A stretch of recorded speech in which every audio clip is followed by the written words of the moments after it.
Good evening, సిరి car consultancy Kakinada. ఈరోజు మనం చూస్తున్న vehicle Tata manja quarter jet diesel variant vehicle. AP35 Q8203 vehicle number. 2012 vehicle manufacture and 2013 vehicle registration. Life up to 2028. ఆ తర్వాత మళ్ళీ 5 years అయితే vehicle renewal చేసుకోవచ్చు. అప్పుడు 33 వరకు లైఫ్ వస్తుంది. ప్రజెంట్ ఇన్సూరెన్స్ అయితే లేదు. అండ్ కార్ అవైలబుల్ వచ్చేసి మనకి కాకినాడలో అందుబాటులో ఉంది. ఇంజిన్ అయితే చాలా మంచి కండిషన్లో ఉంది. బాడీ మాత్రం కొంచెం యావరేజ్గా ఉంటుంది. అది ఏంటి అన్నది మీకు మైనస్లోనే 1 by 1 క్లియర్గా చూపిస్తాను. ఇంకా వెహికల్ హెడ్లైట్స్ కానీ అలాగే బాడీ మీద మేజర్ డెంట్స్, మేజర్ స్క్రాచెస్ లాంటివి అయితే ఏమీ లేవు. ఎక్కడ కూడా గ్లాస్ బ్రేకేజెస్ అయితే ఎక్కడ లేవు. అంతా బాగానే ఉంది. ఇప్పుడు వెహికల్ తీసుకున్నాక మినిమం మీరు ఒక 10,000 to 15,000 దాకా అయితే మెయింటెనెన్స్ ఎక్స్పెక్ట్ చేయండి. Only body purpose, engine purpose అయితే కాదు. ఈ బ్యాక్ సైడ్ చూస్తే టైర్ దగ్గర మైల్డ్ రస్ట్ అయితే ఉంది. ఇంకా ఫ్రంట్ పోర్షన్ చూద్దాం. దీనికి వచ్చేసి 4 పవర్ విండోస్ ఉంటాయి. దాంట్లో 2 పవర్ విండోస్ పనిచేస్తున్నాయి, 2 పవర్ విండోస్ పనిచేయట్లేదు. ఇంకా power steering, AC, music player, screen, reverse camera అన్నీ కూడా మంచి కండిషన్లో ఉన్నాయి. ఎలాంటి కంప్లైంట్ లేదు. రీడింగ్ వచ్చేసి 1,35,000 kilometers తిరిగింది ఓన్లీ డీజిల్ మీద. దీంట్లో no LPG and no CNG. Seat covers అని చూసుకోవచ్చు, నీట్గా ఉన్నాయి. ఎక్కడ మేజర్ మైనస్ అయితే ఏమీ లేవు. అంతా బాగానే ఉంది.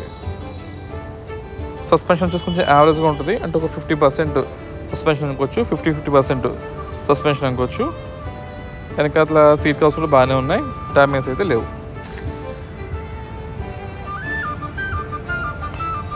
నేను కెమెరాతో మొత్తం వెహికల్ చుట్టూరు చూపిస్తాను. మీరు అయితే కొంచెం స్లోగా అయితే 1-2 సార్లు చూడండి వీడియో, మీకు క్లారిటీగా ఉంటుంది. ఇది ఫ్రంట్ మనకి కంప్లీట్ డాష్ బోర్డ్ అపిరెన్స్ ఇది. అండ్ ఈ వెహికల్ మీద లోన్స్ ఇవ్వడానికి ఉండదు, ఓన్లీ క్యాష్ అండ్ క్యారియర్ మాత్రమే. ఇంకా టైర్స్ చూద్దాం. అలాగే బంపర్స్, సైడ్ బంపర్స్ స్క్రూస్ అయ్యేసి ఉన్నాయి. హెడ్లైట్స్ అయితే 2 బాగానే ఉన్నాయి. ఫ్రంట్ హెడ్లైట్స్ రైట్ లెఫ్ట్ అని. మేజర్ స్క్రాచెస్, బ్రేకేజ్ లాంటివి అయితే లేదు. అంతా బాగానే ఉంది. అలాగే ఒకసారి ఫ్రంట్ పోర్షన్ కూడా చూద్దాం. లెఫ్ట్ సైడ్ నుంచి ఇది వచ్చేసి మనకి లెఫ్ట్ సైడ్ నుంచి వ్యూ ఇది. ఇంకా ఒకసారి టైర్ కూడా చెక్ చేయొచ్చు. ఫ్రంట్ 2 టైర్లు అయితే సుమారు ఒక 80% టైర్స్ ఉన్నాయి. ఫ్రంట్ 2 టైర్స్ 80% ఉన్నాయి. బ్యాక్ 2 టైర్స్ 40% ఉన్నాయి. Front 2 80, back 40. And tail lamps అయితే రైట్ సైడ్ అయితే డ్యామేజ్ ఉంది, లెఫ్ట్ అయితే బాగానే ఉంది, నో ఇష్యూస్. ఇవి 40%.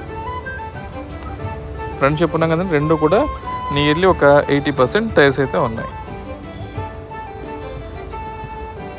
ఇంటీరియర్ ఇదంతా బాగానే ఉంది. ఇంకా బ్యాక్ డిక్కీ సరికి ఉందంటే కార్నర్స్లో రైట్ టు లెఫ్ట్ కార్నర్స్ అయితే మాత్రం రస్ట్ అయితే ఫామ్ ఉంది. ఈ లెఫ్ట్ సైడ్ అయితే మాత్రం ఒక కార్నర్లో అయితే ఒక ప్లేట్ కూడా కట్ అయింది. అది డిక్కీ చాలా స్పేషియస్గా ఉంటుంది, సడన్ కేటగిరీ వెహికల్ కాబట్టి. మెయిన్ ఈ రస్ట్ వర్క్, ఈ పెయింటింగ్ వర్క్కి సుమారుగా ఒక 8,000 నుంచి 10,000 రూపీస్ దాకా అవ్వచ్చు. ఇంజిన్ అయితే ఇది క్వార్టర్ జెట్ ఇంజిన్. ఇది జనరల్గా ఇది మనకి Swift Dzire, Ertiga and Manza వీటన్నిటికీ ఒకటే ఇంజిన్ వస్తుంది. ఆమ్రాన్ బ్యాటరీ అవైలబుల్ ఉంది. అండ్ వచ్చేసి రీసెంట్గా ఒక 1 week బ్యాకే 1 lakh మెయింటెనెన్స్ కూడా కంప్లీట్ అయింది. అంటే టైమింగ్ చైన్ అనేది రీప్లేస్ చేస్తున్నారు. ఇప్పుడు 1,30,000 రీడింగ్ ఉంది కదా, మళ్ళీ అగైన్ 2,10,000 రీడింగ్ వచ్చే వరకు ఇంజిన్ మీద చేయించుకోదగ్గ మేజర్ మెయింటెనెన్స్ అంటూ లేదు. సో టైమింగ్ చైన్ రీప్లేస్ చేయడం వల్ల ఇంజిన్ అయితే చాలా స్మూత్గా, నీట్గా ఉంది. బట్ బాడీ అయితే యావరేజ్గా ఉంది. సో మీరు మినిమం ఒక 15,000 రూపాయల దాకా మెయింటెనెన్స్ అయితే ఎక్స్పెక్ట్ చేయొచ్చు. అండ్ ఈ వెహికల్ ప్రైస్ వచ్చేసి 1,50,000, 1,50,000 వెహికల్ ఫైనల్ ప్రైజు. ఎవరిని తీసుకునే ఇంట్రెస్ట్ ఉన్నట్లయితే కనుక ఒకసారి కాల్ అయితే చేసి బయలుదేరండి. నా నంబర్ డిస్ప్లే మీద ఒకసారి చెక్ చేయండి. Thank you. సిరి.